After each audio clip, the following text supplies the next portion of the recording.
Assalamualaikum.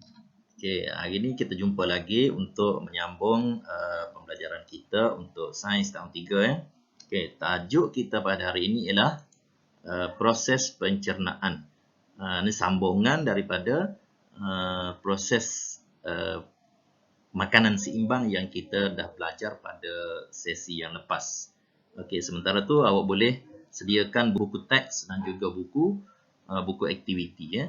Dan awak boleh buka buku teks muka surat 49, 50, 52, 53 dan 54. Kita mulakan proses pencernaan. Okey, proses pencernaan ni apa sebenarnya? Okey, sebelum kita bincang tentang proses pencernaan secara lebih lanjut, kita tengok dulu makanan yang kita makan.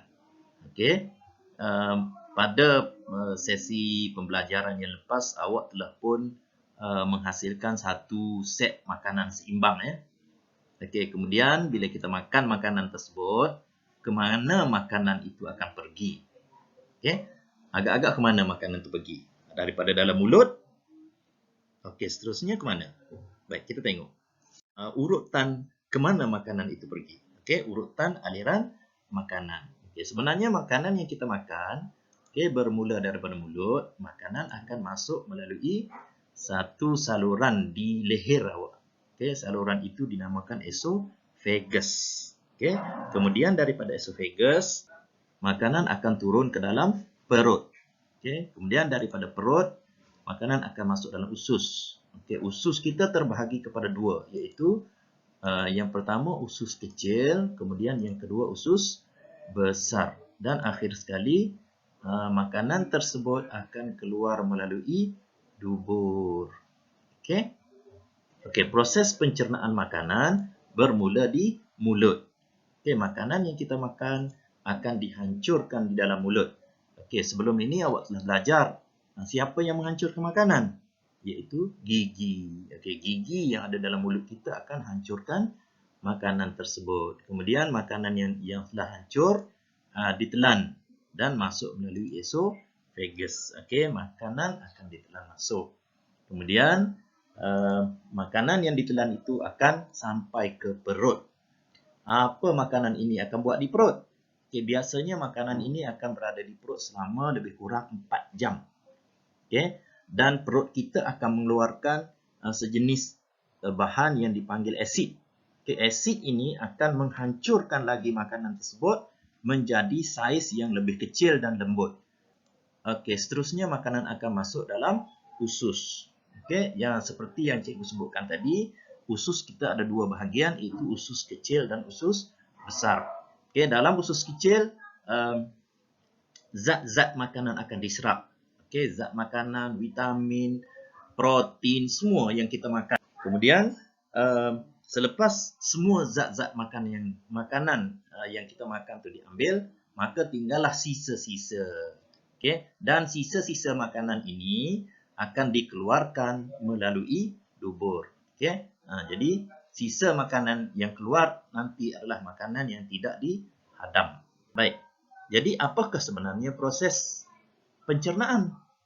Urutan makanan yang kita bincangkan tadi, maka kita boleh faham bahawa proses pencernaan makanan ialah proses menghancurkan makanan menjadi cebisan-cebisan yang lebih kecil supaya nutrien daripada makanan tersebut boleh diserap semasa melalui urutan aliran makanan di dalam badan. Okey, bermula daripada mulut, melalui esophagus, masuk ke dalam perut, okey, kemudian melalui usus kecil, usus besar dan akhir sekali dubur. Boleh faham murid-murid ya? Itu proses pencernaan makanan. Okey, kemudian apakah perbuatan-perbuatan yang boleh mengganggu proses pencernaan? Okey, kalau kita tengok di sini, bila kita bincang tadi, makanan akan masuk ke dalam perut kita melalui saluran-saluran tertentu. Okey, jadi sekiranya kita melakukan perbuatan-perbuatan yang seperti yang kamu tengok dalam gambar tu, okay, dia akan mengganggu proses pencernaan. Okay, contohnya yang pertama apa dia? Okay, kamu makan sambil melompat. Bila kita makan sambil melompat, makanan yang kita makan itu tak dapat nak masuk ke dalam perut. Okay, dan dia akan terkeluar semula. Okey, jadi amalan yang tidak baik, makan sambil melompat ialah amalan yang tidak baik. Dia akan mengganggu proses pencernaan. Kemudian perbuatan yang kedua ialah makan dengan gelojoh. Okey, kita makan terlalu banyak dalam satu masa menyebabkan makanan tu tak dapat masuk ke dalam saluran. Okey, bila makanan tak dapat masuk ke dalam saluran, makanan tersebut akan tersekat di leher kamu. Okey.